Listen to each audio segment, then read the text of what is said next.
9월 7일 오늘 본문은 창세기 41장 17절에서 36절, 제목은 올바른 해석과 방안입니다. 바로가 옥에 있던 요셉을 불러서 자신이 꾸었던 꿈의 내용을 말합니다. 내가 꿈에 나일강가에 서서 보니 살지고 아름다운 7 암소가 나일강가에 올라와 갈밭에서 뜯어먹고 그 뒤에 또 악하고 심히 흉하고 화려한 7 암소가 올라오니 그같이 흉한 것들은 애굽 땅에서 내가 아직 보지 못한 것이라. 그 화려하고 흉한 소가 처음에 7 살진 소를 먹었으며 먹었으나 먹은 듯 하지 아니하고 여전히 흉하더라.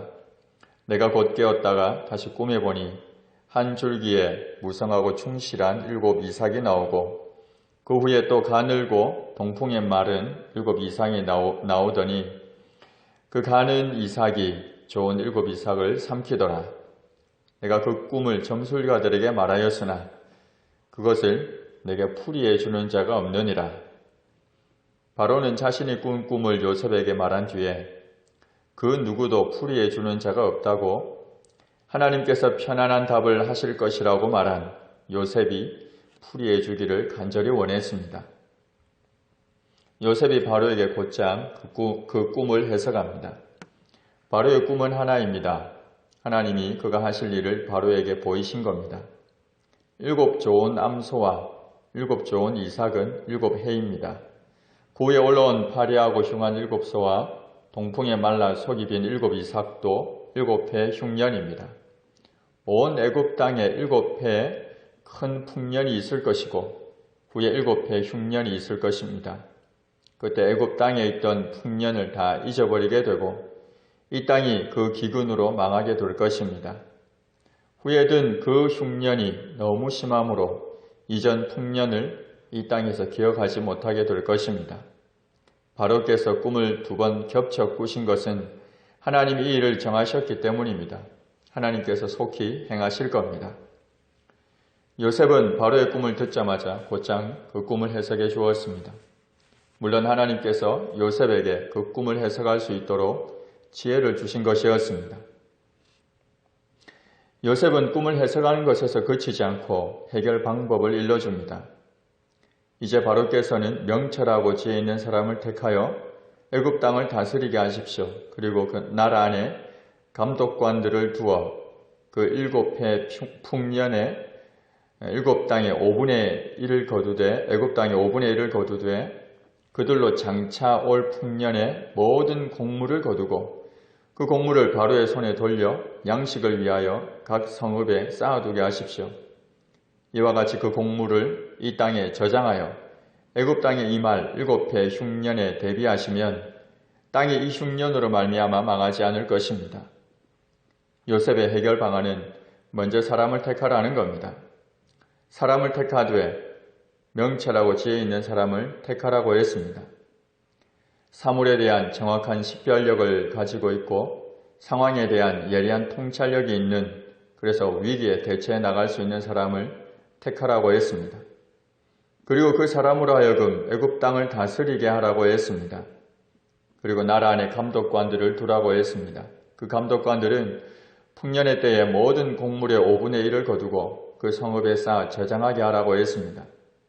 평소에는 10분의 1을 거두었는데 풍년의 때에는 그 2배를 거두라고 했습니다.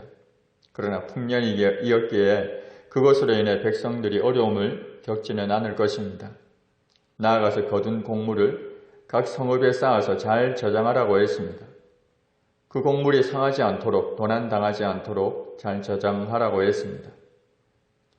요셉의 꿈 해석과 이어지는 해결 방안을 들어보면 그의 마음에 애굽 백성들을 구원하고자 하는 마음이 있음을 알 수 있습니다. 물론 바로를 위하는 해결 방안이기도 하지만 궁극적으로는 그 백성들을 위하는 정책을 입안한 겁니다. 백성들을 위하는 정책을 입안하되 이 정책이 실행될 수 있도록 명철하고 지혜 있는 사람을 세우고 자신에게 주어진 일에 충실한 감독관들을 세우라고 했습니다. 참으로 탁월한 해결 방안입니다. 정말 궁금한 것은 이러한 꿈 해석과 이어지는 이와 같은 탁월한 해결 방안을 제시한 요셉의 명철과 지혜는 어떻게 생겨나게 되었는가 하는 것입니다. 하나님께서 그에게 미리 직접적으로 다 일러주셨을까요? 한편 생각해 보면 그럴 수도 있겠다는 생각이 들기도 합니다. 그러나 그보다는 바로에게서 꿈을 듣고 하나님이 주신 명철함과 지혜로 그 꿈을 해석하고 해결 방안을 제시했을 것이라는 데에 더 무게감을 둘 수 있습니다. 그리고 하나님께서 주시는 이러한 명철함과 지혜는 분명 함께 하시는 하나님과 교제하는 가운데 얻게 된 것입니다. 만약 우리에게 해결할 문제가 생겼습니다. 결정해야 할 문제가 생겼습니다. 그러면 어떻게 하는 것이 좋겠습니까?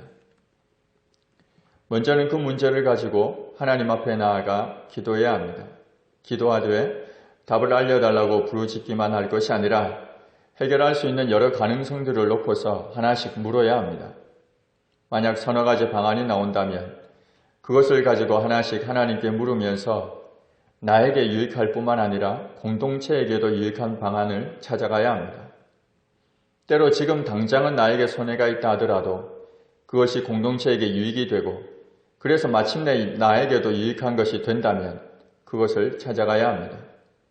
나 자신이 드러나고 나의 영광을 드러내는 것이 아니라 하나님의 이름이 그 영광이 드러나는 방안을 찾아가야 합니다.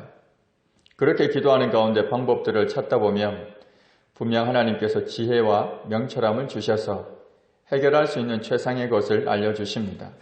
이것이 반복되면 하나님이 주시는 지혜와 명철함을 소유하게 되고 결국 순간적인 대처에 있어서도 바른 선택을 할 수 있게 될 것입니다.